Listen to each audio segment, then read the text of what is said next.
প্রিয় দর্শক, বিশ্ব দেবদেবী মোটিভেশন ইউটিউব চ্যানেলে আপনাদের সবাইকে স্বাগত।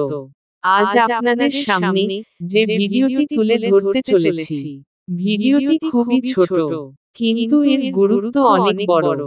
ভগবান শ্রীকৃষ্ণকে প্রণাম জানিয়ে আজ ভিডিওটি শুরু করছি। কলি যুগের মানুষ কাম, ক্রোধ ও লোভ এই তিনটে জিনিস কন্ট্রোল করতে পারে না, আর সেখানেই হয় বিপত্তি। এই তিনটে জিনিস যে মানুষ কন্ট্রোল করতে পারবে, সেই হবে পৃথিবীর একজন সফল ব্যক্তি। আজকের এই বিষয়টি ভগবান শ্রীকৃষ্ণ ও অর্জুনের কথোপকথন। এটি গর্ভগীতা থেকে সংগ্রহ করা হয়েছে। অর্জুন ভগবান শ্রীকৃষ্ণকে দুটি প্রশ্ন জিজ্ঞেস করলেন।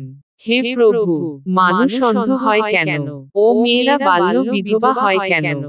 ভগবান শ্রীকৃষ্ণ তখন উত্তর দিলেন, যে পরস্ত্রীকে নগ্ন অবস্থায় দেখে, আবার গুরুর স্ত্রীকে কুদৃষ্টিতে দেখে, তারা অন্ধ হয়।